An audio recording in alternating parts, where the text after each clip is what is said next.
Abrindo mais um episódio especial do Recorte Jurídico, hoje nós estamos recebendo uma autoridade. Eu vou falar um pouquinho aqui sobre o currículo dele. Pós-doutor na Universidade de Hamburgo, conselheiro federal da OAB, advogado criminalista e professor. Hoje a gente recebe o autor do livro Anamorfose, Lucas Villa. Olá, tudo bom, Davi? Tudo bom, Kennedy? Um Seja prazer bem-vindo. enorme estar aqui com vocês e uma grande honra. Sempre que vocês precisarem, é só chamar, vai ser sempre um prazer estar aqui. Professor, a honra é toda minha, do Kennedy Com também. certeza. E acredito que hoje é um dia especial para o recorte jurídico. Especial para mim também, a oportunidade da gente bater esse ótimo papo com dois amigos queridos. Eu queria começar o nosso papo hoje falando um pouco sobre o tema que o senhor é referência no Brasil. Lavagem de dinheiro, direito penal econômico, que é um tema que eu acredito que tem suas nuances e todos são curiosos para saber. O que levou o senhor a escolher o direito penal econômico? E eu queria que o senhor falasse algum caso polêmico que seja o divisor de águas na sua carreira. Então, Davi, essa essa questão do direito penal econômico é muito curiosa. Ela entrou na minha vida como uma espécie de aposta, né? Eu fiz uma Uhum. aposta muito cedo em estudar essa área quando ainda estava na universidade. A minha paixão pelo direito penal veio quando eu estudei direito penal 1 com o professor Charles da Silveira, né? Meu querido e grande mestre, de quem eu sou um grande admirador até hoje. O professor Charles da Silveira foi meu professor de direito penal e eu fiquei absolutamente impressionado com a teoria do delito, com o direito penal. Paralelamente, eu estudava muito filosofia, era uma época em que eu fazia os dois cursos ao mesmo tempo, direito e filosofia, e a filosofia vinha me dando uma visão muito crítica em relação a certos mecanismos de controle estatal, entre eles o próprio direito penal, né? Lembro bem quando eu li a segunda dissertação da genealogia da moral do Nietzsche, que me trouxe um sentimento assim de descrédito na pena que, de certo modo, eu alimento um pouco até hoje. E eu fiquei naquela relação dúbia, né? Por um lado, eu apaixonado pela teoria do delito, pelo aquele desenho tão bonito que o professor Charles me mostrava, por outro lado, uma descrença profunda em relação às teorias da pena, né? Então eu fiquei naquela situação, né? Poxa, eu gosto desse negócio, mas eu não sei se eu acredito na pena especificamente, ou nessas funções que se sugere que a pena pode atingir. E aí, nesse meio do caminho, eu fui me percebendo que gostava do direito penal, mas que o meu lugar na ciência do direito penal e eventualmente, depois que eu me formasse na prática, seria no lugar da defesa. Eu nunca consegui me enxergar julgando alguém, condenando alguém a uma pena privativa de liberdade, à prisão, ou acusando alguém, né? Eu não me via. Eu me via no sentido de defender para tentar reduzir a incidência daquele tipo de poder que eventualmente é tão seletivo, tão estigmatizante, né? E às vezes propõe um trato bastante cruel. O certo, Davi, é que nesse meio do caminho eu me deparei com leituras sobre lavagem de dinheiro. Era uma época, Davi, pensa aí que a gente está falando de um tempo bem anterior, não só a Lava Jato, mas anterior a mensalão, a tudo isso, né?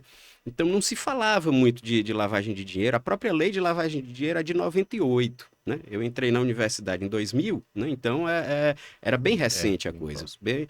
E era algo ainda considerado um tanto letra morta. Quando eu estudava lavagem de dinheiro, escrevia sobre isso, falava para as pessoas sobre isso, todo mundo dizia, Lucas, que está estudando isso, cara? Lavagem de dinheiro, isso não existe no Piauí, né? O direito penal tem aquela frase famosa que diz que o direito penal só pica os pés descalços, né? Como a serpente, só pica os Uhum. pés descalços. E o pessoal dizia, isso é crime de rico, rico no Brasil não é processado criminalmente, né? No Piauí nem tem quem faça isso, tem nem rico de verdade no Piauí para lavar dinheiro. Então, era uma coisa que todo mundo Sim. via como algo muito distante da realidade do Piauí. E eu pensava que aquele momento realmente parecia ser, né? A gente não sabia de causas envolvendo lavagem de dinheiro no Piauí, né? Mas eu insisti nisso, porque surgiu para além dessa aposta de que um dia isso poderia ser, né, a bola da vez, eu desenvolvi uma espécie de hiperfoco, um interesse intelectual naquilo que me fez estudar bastante aquele negócio. Fiquei estudando aquilo e de repente veio caso Mensalão, depois vem Lava Jato e vem uma enxurrada de processos e de discussões em torno do tema da lavagem de dinheiro. E a lavagem de dinheiro passa a ser meio que a bola da vez do direito penal brasileiro. E surge a noção de um direito penal econômico, uma ideia também que se difundiu fortemente de que é preciso fazer com que o direito penal atinja pessoas das altas camadas da sociedade, né? Isso de certo modo, até um clamor popular nesse sentido. Que a justiça, né, chegue a todos. A todos, né? Exato. Então, aquela coisa dos white collar crimes, o crime do colarinho branco, virou um negócio da vez, tanto na mídia quanto uma enxurrada de denúncias que começaram a surgir com esses crimes. Crimes contra a ordem tributária, crimes contra o sistema financeiro nacional, crimes contra as relações econômicas, crimes contra as relações de consumo e, talvez principalmente, crime de lavagem de dinheiro, né? E aí, isso finalmente chegou no Piauí, né? Acusações por lavagem de dinheiro e por outros desses delitos econômicos começaram a surgir no Piauí. E no Piauí, de certo modo, a advocacia criminal estava um pouco habituada àquela advocacia criminal tradicional, né? Ou o criminal do sangue, né? O homicídio, o roubo, os crimes violentos, né? Alguns especialistas excelentes em tribunal do júri, né? Ou muito tráfico, né? Tráfico de entorpecentes, né? E aquela nunca foi meu foco, né? Quando de repente começou a surgir esse tipo de demanda por aqui, e eu vinha estudando isso há bastante tempo, tinha tido a oportunidade de advogar também numa área fronteiriça, que era no direito tributário, né? Apesar da paixão pelo direito penal, eu tinha tido bastante experiência com o direito tributário. Então, foi uma coisa que quase que caiu no meu colo, sabe, Davi? Não tinha ninguém que tivesse construindo nome ou construindo a sua imagem nessa dimensão. E eu estava escrevendo sobre isso, eu estava falando sobre isso, estava palestrando sobre isso, já era professor e dando aula sobre isso, né? E de repente a coisa apareceu, né? Sim. E hoje já tem muita gente bacana trabalhando nessa área aqui também, no Piauí. Mas foi uma coisa paulatina, né? No início não dá para a gente fazer um recorte e trabalhar só com essa área, principalmente no início em que os casos eram contados nos dedos de uma mão. Mas hoje em dia já faz bastante tempo que a minha advocacia é praticamente voltada exclusivamente para o direito penal econômico. Eu trabalho basicamente com com a lei de lavagem de dinheiro, crimes contra o sistema financeiro, crimes contra a ordem tributária, crimes contra relações de consumo ou ordem econômica e, eventualmente, crimes contra a administração pública, né? Hoje é basicamente esse o principal leque da minha advocacia. Foi uma aposta, podia ter dado errado, mas felizmente deu certo, né? Eu queria que o senhor falasse, sem citar nomes, ou se pudesse citar algum caso interessante que o senhor tenha participado, principalmente nessa época do começo, um caso de grande repercussão. Davi, eu não gosto muito de citar nomes, porque eu acho que isso, de certo modo, expõe os clientes. Eu acho que uma das coisas que meus clientes gostam da forma como eu trabalho é a discrição, né? Eu tenho um perfil de cliente assim, muito particular. Em regra, são empresários, são gestores públicos, né? São pessoas que têm uma imagem já construída na sociedade e, querendo ou não, a simples ideia de que existe uma ação penal em face de uma pessoa, por mais descabida que ela seja, porque é um outro parênteses, Davi, meus clientes são todos inocentes, né? Sim. Todos os meus clientes são inocentes. Mas, embora exista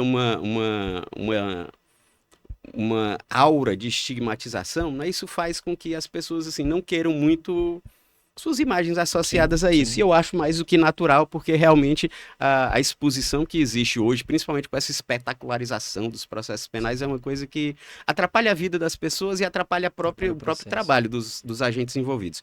Mas eu tenho alguns casos bastante emblemáticos no leque, né? A maioria deles envolvendo lavagem de dinheiro e sonegação fiscal, uma noção de que o crime de lavagem de dinheiro viria tendo como crime antecedente a sonegação fiscal. E, e assim, me deparo com isso costumeiramente e é algo assim que me chama um pouco de atenção, sabe, Davi? Porque o crime de lavagem de dinheiro é um crime que a gente chama de crime consequente ou crime parasitário. Ele só existe se existir um crime antecedente que gerou proveito econômico. Né? A pessoa adquiriu valores de forma ilícita e o que é a lavagem de dinheiro? Dissimular ou ocultar essa origem ilícita dos valores. Você fazer de conta, inserir novamente na economia Sim. aqueles valores que vieram do ilícito com aparência de licitude. Nunca me pareceu adequado que sonegação fiscal pudesse ser antecedente de lavagem de dinheiro. Porque imagina aí, Davi, você tem seu estúdio, ou tem uma empresa de comunicação, você presta serviço de comunicação, e eventualmente você declara imposto a menor, ou a Receita imagina que você declarou imposto a menor, sugere que isso possa ter sido um tipo de sonegação. Mas o dinheiro que você recebeu foi fruto da sua atividade lícita. Você não tinha uma boca de fumo, você não estava traficando droga, você não era um matador de aluguel, você é um comunicador que está recebendo dinheiro para prestar um serviço de comunicação. A origem do seu valor é lícita. Se você tinha que declarar a maior e declarou a menor, é um outro problema, é um problema fiscal, mas não me parece que a origem desse valor seja ilícita. Né? Então, a sonegação fiscal sequer aparecia no rol dos crimes antecedentes da redação original da Lei de Lavagem. Em 1988, quando a Lei de Lavagem surgiu, ela fazia parte de uma segunda geração das leis de lavagem de dinheiro no Brasil. A primeira geração surgiu principalmente na Califórnia, né? Década de 70, mais ou menos, tinha como a ideia de que lavagem de dinheiro era lavar dinheiro oriundo do tráfico de entorpecentes. Né? Normalmente era isso. O crime antecedente da lavagem era o tráfico. E aí depois se ampliou um pouquinho esse leque para alguns outros crimes, né? Terrorismo, exploração de organizações criminosas, outras coisas. Mas a sonegação fiscal não aparecia no rol dos crimes antecedentes da lei, da redação original da Lei 98. Ela veio surgir, ou ela veio poder ser considerada crime antecedente quando a gente entra para a terceira geração, numa reforma dessa lei que a gente teve em 2012, que passou a dizer que qualquer crime ou contravenção penal, qualquer ilícito penal, poderia ser antecedente de lavagem de dinheiro. Só que ainda assim, mesmo com essa redação, o que eu venho defendendo, e eu tenho a esperança de que um dia nossos tribunais superiores vão se manifestar sobre essa tese, né? E vão reconhecê-la, é que ainda assim, sonegação fiscal não pode ser antecedente de lavagem de dinheiro, porque os bens adquiridos vêm de uma atividade lícita. Até porque se ela fosse lícita, ela não podia ser fato gerador de tributo, né? É óbvio que ninguém vai tributar a boca de fumo, né? Sim. Então, parece uma coisa um pouco irreal. O legislador, na exposição de motivos da redação original da Lei de Lavagem de 1998, inclusive explicou por que a sonegação fiscal e os crimes tributários não constavam no rol dos crimes antecedentes. E ele dizia, não constam no rol dos crimes antecedentes porque não há aquisição de patrimônio ilícito. A aquisição do patrimônio é lícita, a origem é lícita. Não sei por que, infelizmente, nossos tribunais continuam fazendo essa associação, né? E às vezes uma associação que se tornou quase que automática.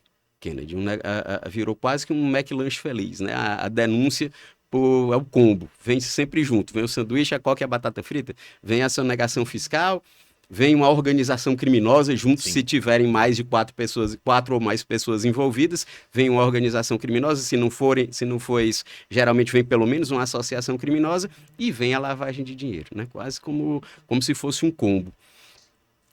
E muitas vezes com uma ideia equivocada do que seja lavagem de dinheiro. E aí é um tema que a gente vai longe, mas me parece que a gente aqui no Brasil, não é uma particularidade do Piauí, aqui no Brasil, a prática dos tribunais, a prática das acusações, às vezes até das investigações, é uma prática de alargar demais o conceito de lavagem de dinheiro, que deveria ser um conceito mais restrito, né? E se começa a confundir lavagem de dinheiro com o simples exaurimento do crime antecedente, se confunde lavagem de dinheiro com outros delitos, como, por exemplo, favorecimento real, às vezes até receptação, né? Então, é difícil, é uma prática difícil, porque, querendo ou não, é um ramo relativamente novo. A maioria dos operadores do direito não estão ainda habituados a lidar com isso. A literatura hoje já é mais vasta, mas até pouco tempo era um tanto até escassa a esse respeito. E é preciso ainda um trabalho bem forte para sedimentar na cultura jurídica o que efetivamente é lavagem de dinheiro, o que não é lavagem de dinheiro, o que não pode ser lavagem de dinheiro de jeito nenhum, né? E o que não deveria ser, mas é considerado lavagem de dinheiro. Excelente. Davi, a gente estava conversando aqui nos bastidores antes de iniciar a gravação, até mesmo antes da chegada do doutor Lucas Villa, e o Davi falou: Kennedy, tu vai ficar impressionado, cara. Quando ele começar a falar sobre o tema que ele domina, você vai entender o porquê que as pessoas consideram que ele realmente é um especialista nesse segmento. E realmente aproveito aqui para parabenizar, é um conhecimento absurdo. E eu acho, Davi, que eu vou já perguntar, que eu acho que o fato dele ser professor facilita demais, porque até para mim, que tem um determinado conhecimento na área, ele falando e eu refletindo de, meu Deus do céu, eu tô recebendo uma aula aqui de reflexão. E eu já queria aproveitar para perguntar como é que você consegue associar essa sua outra área que você domina bastante, que é a filosofia, com a prática da advocacia. Elas andam juntas, tem momentos que você fala, não, Kennedy, aqui não dá para aplicar, eu isolo uma. Como é que funciona? Excelente, excelente reflexão, Kennedy, porque tem muita gente que me pergunta, até porque além de professor de Direito Penal, sou também professor de filosofia, leciono nos programas de pós-graduação em filosofia da Universidade Federal do Piauí, né, em regra, principalmente para filósofos, mas leciono filosofia também no curso de graduação em Direito. E às vezes o aluno de Direito não entende muito bem para que serve estudar filosofia, né? Sim. Porque qual a importância de estudar filosofia? E eu costumo dizer que filosofia é o saber mais importante, mais prático que a gente porventura pode ter, porque ela amplia nossos horizontes, ela nos, de certo modo, nos fornece uma quantidade gigantesca de ferramentas para que a gente, ferramentas teóricas para que a gente reflita sobre o mundo, sobre a vida da gente, para que a gente torne nossa atuação mais autêntica, mais refletida, né? Inclusive a nossa passagem por essa nossa existência, né? E no direito isso não é diferente. A filosofia, além de nos permitir pensar de forma mais sistemática e também problemática as questões jurídicas e de nos fornecer uma quantidade gigante de ferramentas teóricas para a gente otimizar esse nosso pensamento, ela também nos permite um senso crítico em relação a muito do que acontece no mundo jurídico, né? Ela permite que a gente perca um pouco da inocência e enxergue as coisas de uma forma mais crítica, mais refletida. Mas compatibilizar, Kennedy, essas atividades, a atividade da docência e da pesquisa, com a atividade da advocacia, com, por exemplo, atividades, porque sempre fui envolvido com política de classe, então atividades na OAB, né? E mais uma série de outras atividades da minha vida pessoal e outras coisas que, se eu me afastar, eu também fico, eu enlouqueço, que eu preciso estar em contato, por exemplo, muito com a arte. Então, eu preciso estar, gosto de poesia, escrevo poesia desde muito, muito jovem, gosto muito de literatura, música, né? Então, toco guitarra, eventualmente estou por aí tocando com alguma banda. Se eu me distancio demais dessa dimensão mais humanística e artística, eu fico angustiado, sabe? Eu não gosto de me bitolar só no direito, não. A filosofia me permite arejar e enxergar esse todo. A arte me permite também sublimar um pouquinho, porque o direito, o trabalho com o direito, a advocacia primordialmente, é um trabalho muito pesado, Kennedy. Davi, nunca ninguém foi no meu escritório para dizer para mim, Lucas, hoje eu acordei feliz, o sol brilhava, os pássaros cantavam, e eu queria só dizer que tá tudo bem, né? A pessoa me procura para dizer, a pessoa procura para dizer, olha, eu tenho um problema aqui que eu não consigo resolver, preciso da sua ajuda para me ajudar a resolver esse problema. E é uma profissão meio maluca, porque você escolhe dedicar a sua vida a resolver os problemas dos outros, né? Como se já não bastassem os seus, né? A gente tem os nossos problemas, tem os dos nossos clientes, e a gente precisa encontrar ali aquela justa medida de proximidade ou distanciamento do problema do cliente. Porque se a gente encarar o problema do cliente como se não fosse problema nosso, né? Aí a gente vai deixar o cliente sem o devido cuidado, sem a devida atenção que ele merece. Mas também se a gente tratar o problema do cliente como se fosse problema nosso, a gente não dorme de noite. Então, só a prática da advocacia consegue fazer a gente encontrar essa justa medida, e eu ainda tenho dificuldade com isso, porque o que eu perco de noite de sono pelos problemas dos meus clientes não está no gibi. Eu queria que o senhor falasse um pouquinho sobre a atuação do senhor na OAB. O senhor falou sobre essa sua relação constante, principalmente com a OAB Piauí. O senhor foi vice-presidente antes da OAB Piauí na gestão do Chico Lucas, e hoje o senhor está como conselheiro federal da OAB. Eu queria que como é esse trabalho do conselheiro federal para toda a advocacia do Brasil? É um grande desafio, é um outro grande desafio. A ordem sempre teve no meu horizonte assim, de projeção, desde muito cedo também, Davi. Recém-formado, eu fui, com pouco tempo de formado, presidente da Comissão do Jovem Advogado, aqui no Piauí. À época a gente chamava OAB Jovem, né? Durante aqueles 3 anos, e a gente fez algumas lutas importantes, implementar o piso salarial da advocacia, né? Foi uma conquista grande, reimplementar o curso de iniciação à advocacia para os jovens advogados, né? Porque as faculdades de direito não formam advogados, né? Elas preparam a gente teoricamente, mas a advocacia é uma coisa mais delicada. Depois, trabalhei junto à Comissão de Direitos Humanos, sempre muito voltado à questão do sistema prisional, né? Eu fui secretário-geral da Comissão de Direitos Humanos durante 3 anos, e na eleição seguinte me candidatei e fui eleito vice-presidente naquela chapa junto com o Chico Lucas, meu amigo querido, por quem também eu tenho uma grande admiração e com quem eu aprendi muito durante os 3 anos de gestão na OAB. Depois dessa nossa gestão, desses 3 anos como vice-presidente é uma atribuição dura, porque o vice-presidente, além de ser o substituto do presidente e ter as atribuições de um diretor, ele é o coordenador geral das comissões, né? Sim. À minha época também, ele era o responsável por gerir subseções e salas da OAB em todos os ambientes do Piauí, né?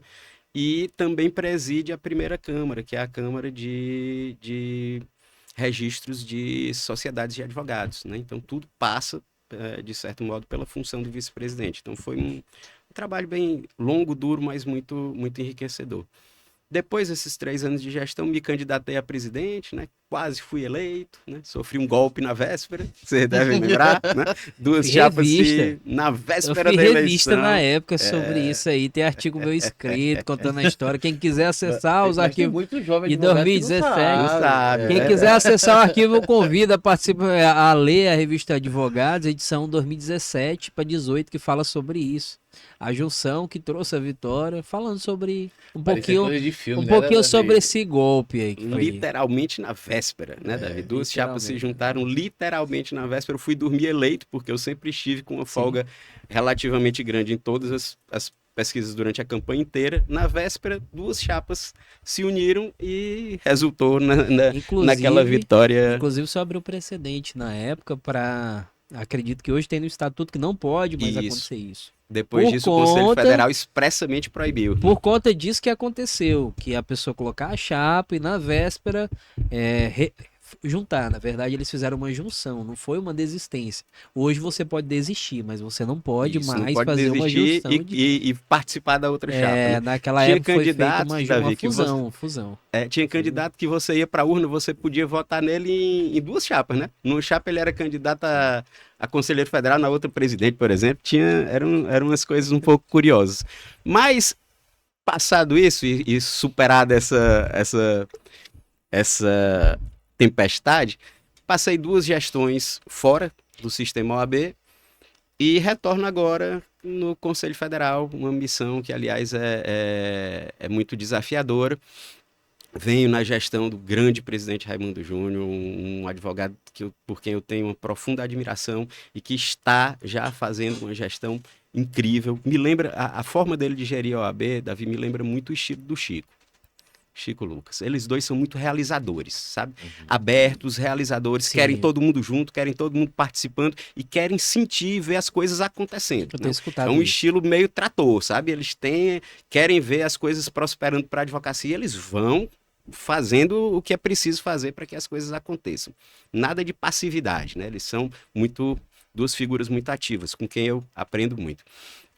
E lá no Conselho Federal, o desafio é grande, né? Somos 3 conselheiros federais de cada estado somente para decidir as grandes causas da advocacia nacional, né? Então, nos reunimos lá em Brasília sempre com essa missão de decidir os destinos, de certo modo, da advocacia nacional, de julgar também, inclusive em grau de recurso, as demandas mais importantes de cada estado, né? E lá eu acumulo algumas funções, né? Eu tenho o Conselho Federal Pleno, onde todos os conselheiros federais se reúnem, mas eu faço parte também da segunda Câmara, do Pleno da segunda Câmara e segunda turma da segunda Câmara, que tem competência principal julgar processos disciplinares. Eu estou por lá porque costumeiramente, culturalmente, no Conselho Federal, é para onde vão os criminalistas, né? Sim. Porque nos processos disciplinares, a gente usa o Código de Processo Penal subsidiariamente para julgamento dos processos disciplinares. Então, os criminalistas, em regra, ficam lotados ali.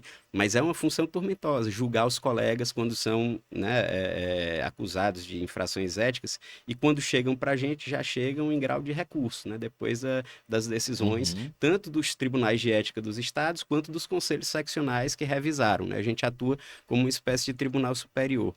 E lá atuo também no órgão especial. Né?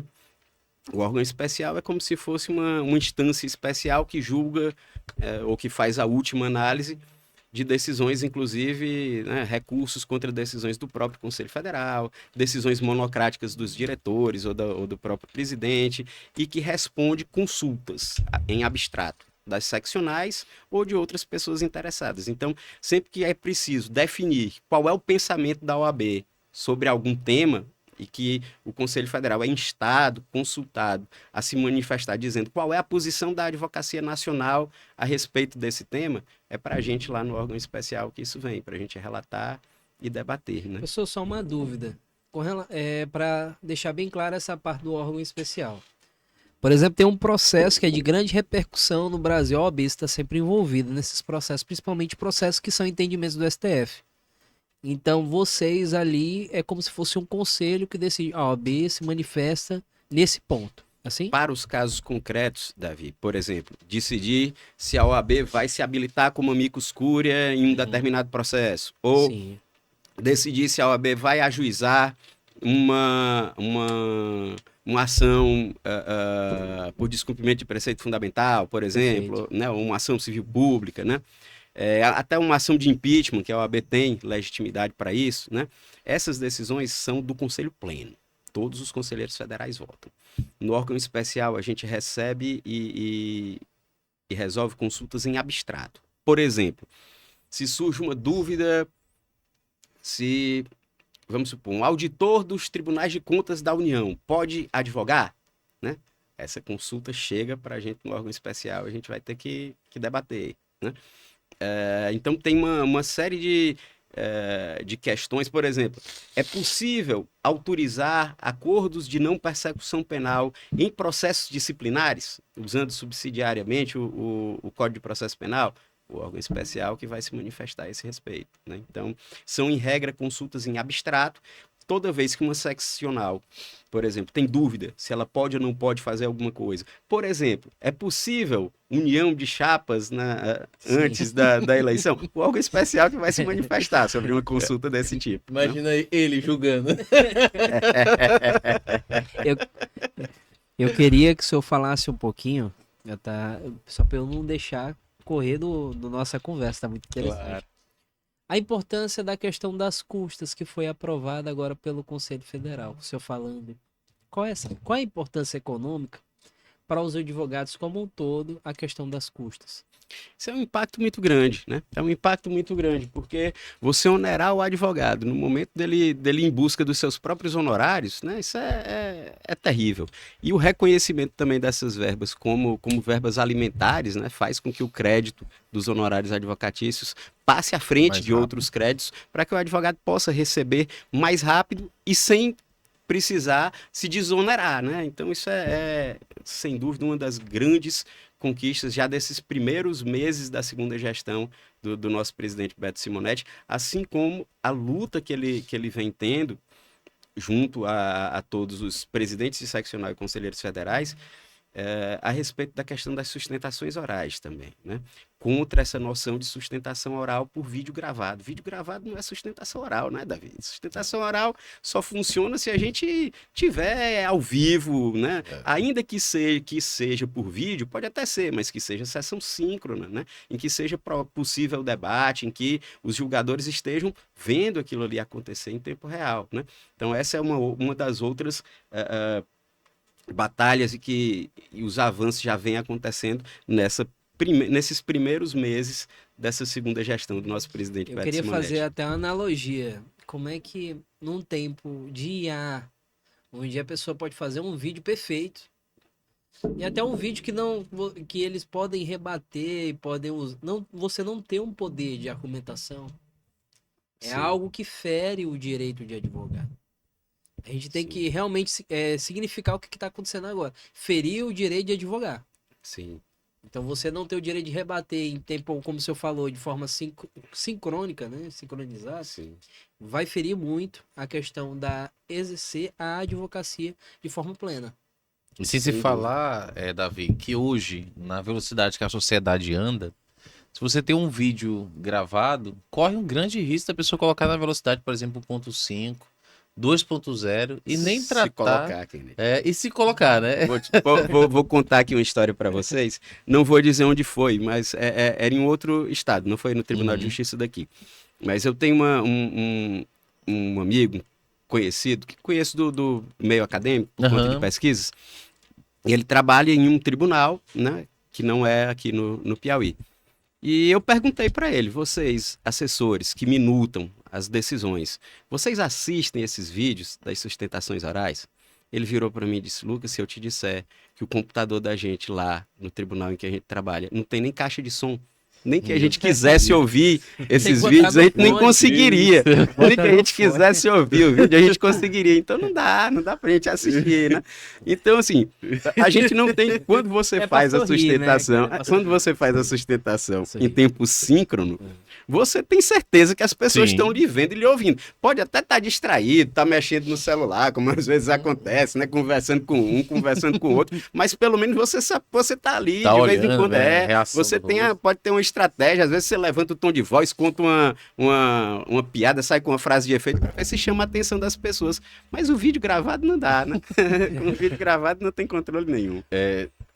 Nas redes sociais até anda circulando bastante, né? Que um advogado revoltado, porque dizia que o juiz não liam, né, as petições, colocou uma receita de bolo, né, na petição. E passou realmente assim, batido. Ou seja, gente, é engraçado, mas não deveria acontecer, né? Deveria. Porque uma petição, ela tá ali, na maioria, isso, na maioria das vezes não, 100% das vezes, pleiteando ali o direito, tentando resguardar um ser humano que está do outro lado, que para ele aquilo é algo muito importante, que vai refletir na vida dele como um todo, e até de outras pessoas que às vezes, por exemplo, um pai de família, é o sustento da casa. Então, eu acho que deveria ter um olhar mais empático para essas decisões. Agora, falando sobre trabalho, Davi, eu vejo que o doutor ele tem muitas funções, né? Muitas atividades voltadas ali para o lado jurídico, para a OAB, para a filosofia. Eu queria saber como é que você consegue dar conta de tudo isso. Essa é a primeira pergunta. Já vou aproveitar para fazer a segunda. E o que você acha do posicionamento dos advogados nas redes sociais? Hoje, atualmente, tem como advogar sem estar na rede social? Boa pergunta. Primeiro, como eu consigo? Eu não sei. Para ser bem sincero, eu nem sei se eu consigo. É difícil porque a demanda no meu escritório também é muito delicada. Eu tenho um modelo de escritório, Kennedy, que é bem seletivo com a quantidade de causas, né? Uhum. Eu não trabalho com advocacia de massa, não faço advocacia de massa. Eu preciso escolher causas, poucas causas, mas causas em regra mais delicadas, às quais eu possa me dedicar pessoalmente. Eu trabalho com uma equipe pequena, uma equipe reduzida e hiper especializada, e a nossa ideia não vai acontecer de alguém chegar no meu escritório ser atendido por mim só na primeira vez. Depois que fechou o contrato, depois disso ele só vai ser atendido por algum advogado recém-formado, né, que a gente contrata para administrar a questão. Eu faço as audiências dos meus clientes todos, eu participo da redação de todas as peças processuais, eu atendo os meus clientes e eu gosto de ter o trato pessoal com cada processo. Como em regra os processos são de maior complexidade, até porque a área que eu atuo é uma área já complexa por natureza, isso demanda muito tempo. Né? Então, o escritório me toma bastante tempo. Sem contar que, em regra, as pessoas que são meus clientes são pessoas que não são acostumadas a responder a processos penais, né? São pessoas Sim, que se sentem muito angustiadas sim. em face daquilo. Sabe aquela história, eu digo sempre isso, aquela história que diz que quem não deve não teme? Essa é a maior mentira, pelo menos no Sim. cenário da advocacia criminal, né? As pessoas que sentem que não devem, que não é justa aquela acusação com elas, são as que mais que têm receio de uma condenação injusta, né? O sujeito que está todo dia praticando delitos, ele sabe que né, não é surpresa para ele responder a um processo penal. Já é uma coisa habitual, mas tem um certo perfil de, de de pessoas que não são habituadas e que não enxergam justa aquela acusação em face delas, que aquilo traumatiza bastante. Então elas precisam, muitas vezes a gente tem que dar uma de psicólogo também, precisa conversar bastante, né? Atender as demandas, isso tudo toma bastante tempo. Ao mesmo tempo, a carreira acadêmica toma tempo também. Né? Toma muito tempo. Porque não é só lecionar, não é só dar aula, né? É produzir, principalmente para quem é pesquisador e quem é professor em programas de pós-graduação, Sim. né? Eu atuo de alguma forma em 3 programas de pós-graduação na UFP. No programa de pós-graduação em filosofia, que tem níveis mestrado e doutorado, no mestrado profissional em filosofia, que é um mestrado em filosofia específico para professores de filosofia, e sou pesquisador associado no programa de pós-graduação em direito, né? No mestrado em direito. Você precisa manter uma produção ativa para cada um desses programas, porque os programas são avaliados, né, pela CAPES, e quem integra esses programas está sempre passando por esse crivo de avaliação. Ao mesmo tempo, nesses programas em que você é docente permanente, você tem orientações. Então, você tem orientandos, né, de cada um desses programas, Sim. você tem orientandos de graduação, você tem, como eu coordeno um grupo de pesquisa, que é o Panóptico, eu tenho os alunos que participam do Panóptico, que eu tenho que orientar e observar as pesquisas e produções e fazer as reuniões, né, de debates de textos e etc. Então é um tempo, isso nos leva também, não só a escritas, mas eventualmente a palestras, participações em Isso. eventos, ministrar cursos, né? Podcast. Podcast, né? E aí, isso toma um bom tempo também. Quando a gente se envolve, como eu estava envolvido até o início desse ano, com gestão universitária também, porque eu fiquei 2 anos no Sim. mandato de diretor da Faculdade de Direito da UFP, né, na chefia do departamento, isso também ainda toma mais outra boa parcela de tempo. Né? Hoje já não estou mais na chefia do departamento, está a nossa querida professora Cristiane Matos, de quem eu também sou um grande admirador, mas continuo lá como subchefe na retaguarda, para auxiliar no que for preciso. Mas tudo isso tira bastante tempo. E aí você lembra que você tem processos para relatar do Conselho Federal, seja do Pleno, seja da Primeira Câmara, seja do órgão especial. Você lembra que, eventualmente, você precisa se manter participando das atividades da OAB na seccional, né? Você precisa, quando pode, participar das reuniões do Conselho Seccional, aqui, né, em Teresina, tentar estar presente e dar suporte a algumas pessoas que se aconselham com você, que lhe procuram, né? E aí, somado a tudo isso, você tem uma família, você tem, né? Tem uma mulher em casa, né? A quem não só você precisa dar atenção, mas você quer dar atenção e de quem você quer usufruir da companhia. Tenho meus 2 cães, né? Não tenho filhos, mas tenho meus 2 cães que são como filhos para mim. E você tem sua família, minha mãe, meus irmãos, a família da minha esposa que adoro do coração, amo do coração.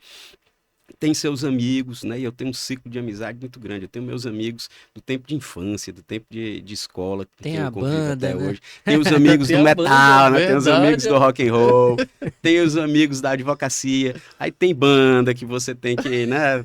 Também tem, eventualmente tem ensaio, às vezes compor, né? Quando a questão é autoral. Tem essa outra dimensão da vida. Eu preciso de tempo também para escrever e para outras leituras. Eu preciso ler romance, preciso ler poesia, preciso ler Caramba. outro tipo de texto e preciso ter tempo para escrever poesia também, né? Então é um pouco difícil, é árduo. E para além disso tudo, é eventualmente cuidar da saúde, né? Quando dá, tentar ir para academia para não ficar 100% sedentário, né? Ir no médico aqui ou ali, né?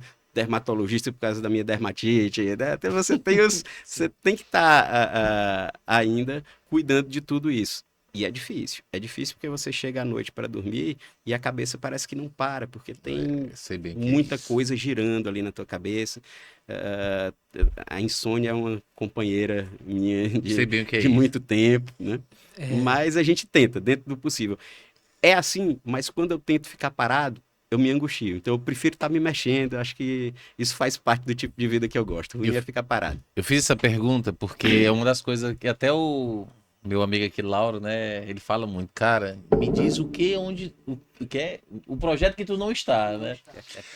A gente trabalha muito com projeto de transformação digital, né? Então, assim, eu pego inúmeras pessoas que têm uma rotina, que tem uma expertise em determinado assunto, mas ela quer explorar aquilo ali no digital, nas redes sociais, nas plataformas, e não sabe. Então, a gente vai lá, faz todo um diagnóstico, eu e o Davi, a gente elabora um planejamento. E aí a gente provoca aquela transformação digital. Então, aquela pessoa que estava no anonimato, com muito conhecimento, agora ela vai também ali penetrar em outras áreas e outras pessoas vão conhecer ela.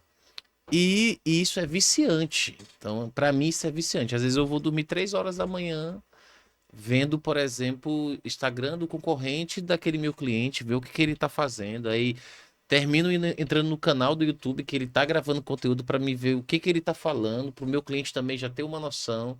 E, e aí a gente pega um cliente, depois pega um outro, e aí quando eu chego no domingo, por exemplo, não tem. Não, vou tirar o domingo inteiro pra mim, não vou pegar esse celular, não vou ler, não vou fazer nada. Cara, pra mim é como se fosse assim, uma das coisas mais difíceis do mundo. Do mundo. Eu digo pra todo mundo, eu sou inimigo do tédio. Assim, eu tenho um pavor de tédio, eu tenho medo dele. Então eu tento me ocupar ali. Ah, família, pois eu tento me ocupar com a família. Então é sempre alguma atividade. E a questão à noite, eu também concordo com o doutor em todas as palavras. A insônia, ela me acompanha bastante. Agora, eu queria reforçar a pergunta que eu fiz para você também, a questão da presença no digital, já que a gente está falando sobre isso, né? Além de você já ter falado no início do episódio que não gosta de expor tanto seus clientes, não gosta daquele showman, né, que muitos advogados fazem, mas você tem uma presença digital relevante, até pela quantidade de seguidores que você tem e as pessoas comentando sobre o seu trabalho, é uma pessoa muito conhecida.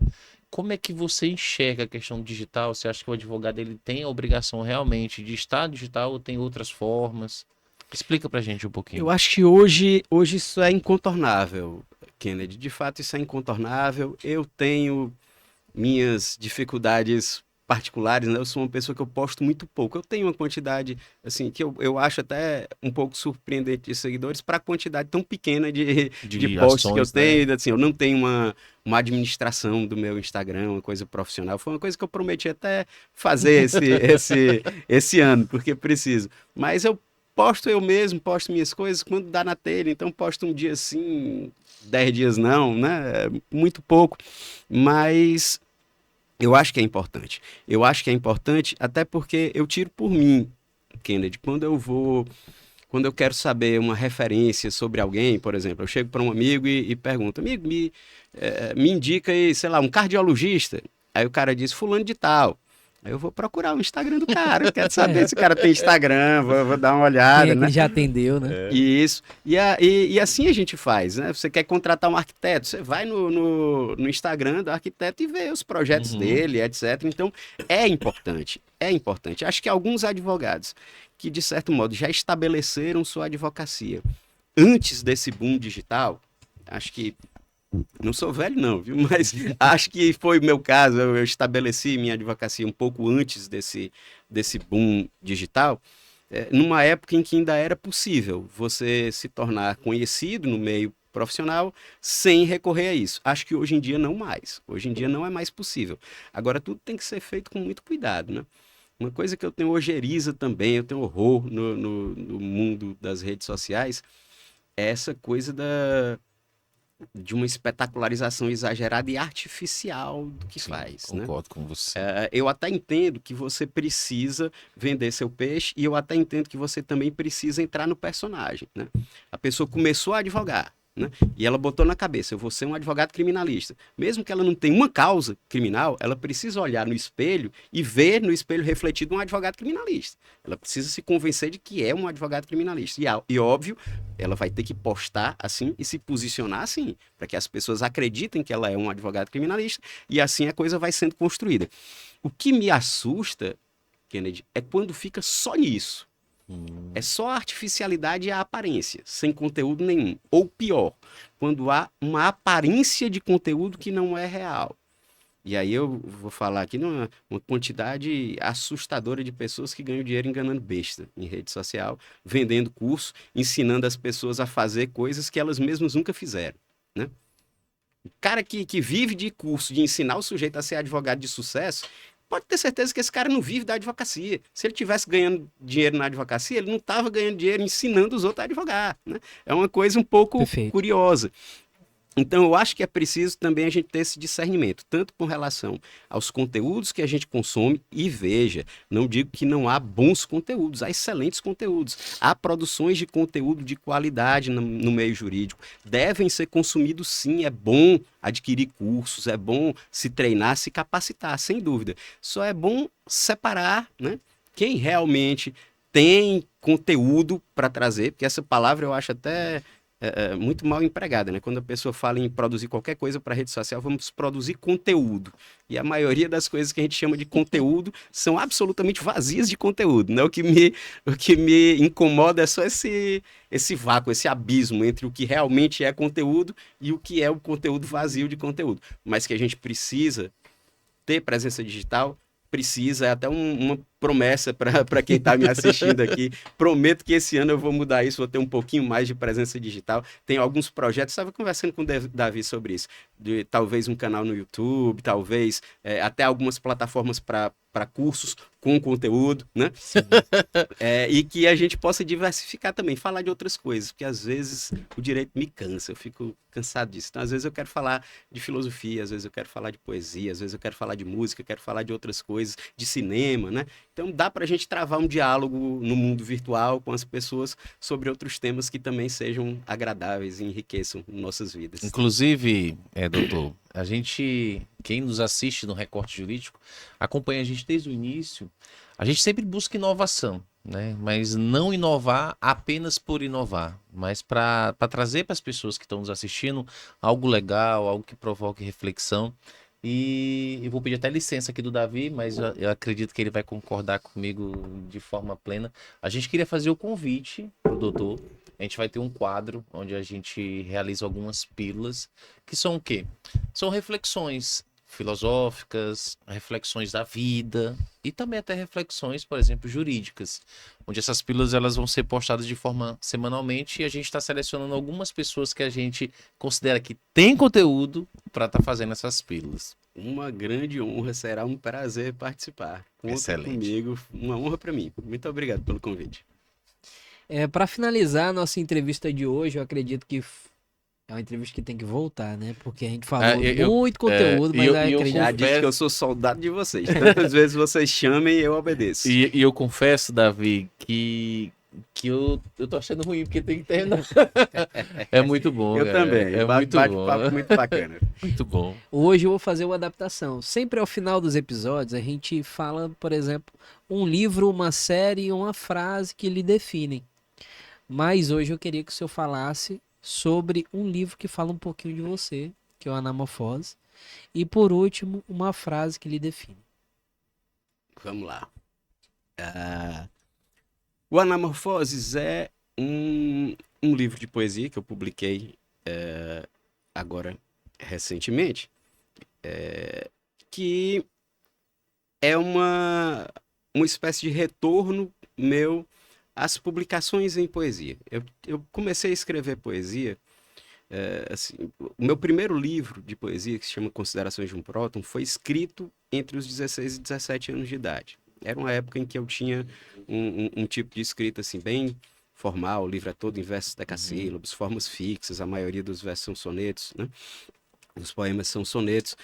E um momento em que eu estava bem impressionado com alguns autores de referência que eu queria mimetizar ali, né? Então, aquela coisa do sujeito saindo da adolescência impressionado com autores como Augusto dos Anjos, né? Álvares de Azevedo, Charles Baudelaire, aqueles autores mais malditinhos, né? E aquilo refletia na poesia. Comecei uma fase mais experimental, veio Viscerati, o segundo livro, e depois eu tive um hiato de escrita poética. Comecei a escrever algumas coisas que deixei não publicadas, né? Ficaram guardadas por muito tempo.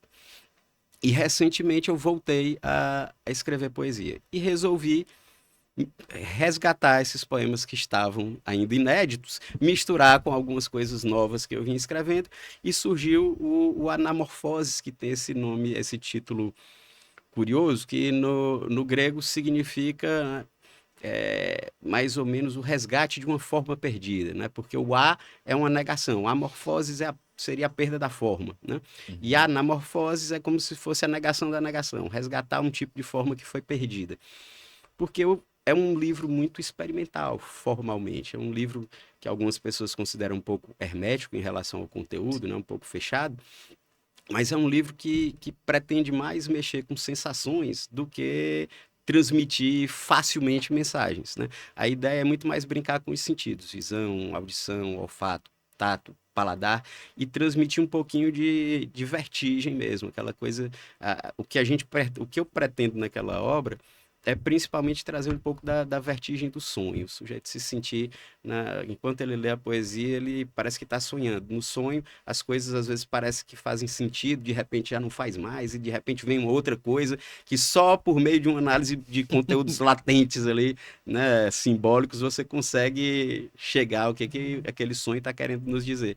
Então é mais ou menos um pouco dessa experiência da vertigem do sonho, Davi, que eu tento transmitir lá no Anamorfoses, que é a poesia sendo muito sincero, o que eu mais gosto de fazer. Se vocês me perguntarem, Lucas, você vai morrer e o que você quer deixar para a posteridade? Você quer ser lembrado como um grande advogado, como um filósofo, como um músico? Não, eu gostaria que ficasse a minha poesia, que eu acho que de tudo que eu vou fazer em vida, talvez seja aquilo que de mais relevante eu considero que eu fiz, né? Não que seja bom, mas é o que eu acho que de mais relevante eu trouxe, o de mais autêntico eu trouxe para minha vida por aqui. Isso aqui é uma frase, né? Eita, coisa difícil. Coisa difícil. Vamos lá. Eu vou tentar resgatar uma frase. Vamos com algo do Nietzsche, que é meu pensador preferido, né? Lá no Assim Falou Zaratustra, ele diz que aqueles que foram vistos dançando foram considerados loucos por aqueles que não podiam ouvir a música. Então, às vezes, aquelas pessoas que estão trabalhando em um outro registro, às vezes podem causar uma estranheza, né? Em determinados meios sociais, as pessoas olham e veem com estranheza, mas normalmente essas pessoas tidas como outsiders, elas estão dançando uma música que as outras pessoas não estão ouvindo. Talvez se elas estivessem ouvindo, elas iam compreender que não são loucos, só são bons dançarinos. Caramba. Essa daí merece um corte, viu? Essa daí. Já anota aí, Laura, que aí vai ser um corte. Vai ser postado lá do nosso Instagram do Recorte Jurídico. Doutor, eu fico muito feliz por ter aceito o nosso convite. A gente chegou ao fim do nosso podcast, mas eu já estendi para você o convite das pílulas, mas com certeza outros episódios serão necessários. A gente tem aqui a oportunidade de passar vários jurídicas, né? Com muito conhecimento, uma bagagem gigantesca. Mas eu fiquei impressionado, né, com seus projetos, a forma como você lida com a vida e a forma como você lida com tudo isso. A gente percebe que que não é só por fazer, né? Até você citou a questão de selecionar as causas, de se entregar, ou seja, isso passa uma confiança e, de certa forma, um conforto, né, para o cliente, que ele é entregar a vida, gente. Quando um cliente ele procura o advogado, ele está entregando a vida dele, os sonhos, a angústia, a ansiedade, e saber que existe toda essa dedicação de se entregar para aquele processo, de estudar, muitas vezes, como você falar, ficar sem dormir porque se colocou no lugar, eu acho que isso é uma segurança gigantesca para as pessoas que lhe contrataram ou que desejam contratar você na condição de advogado. E eu queria deixar uma mensagem para você que está nos seguindo, que se você quer compartilhar a mensagem que foi dita hoje aqui no Recorte Jurídico, esse episódio que foi maravilhoso, aproveita para fazer isso. A gente está em todas as plataformas, Spotify, YouTube, TikTok, Instagram. Então, local para assistir é que não vai faltar. Estou aqui com meu amigo Davi. Davi, vou deixar as considerações finais para ele. Mas aproveito para ratificar novamente que fiquei muito feliz com esse episódio. Felicidade toda minha, Kennedy. Fico muito lisonjeado de estar aqui com vocês. Espero que a gente tenha mais oportunidades de bater um papo. Várias. Não só aqui, mas em outros ambientes, como amigos. Contem comigo no que eu puder ser útil. Agradeço.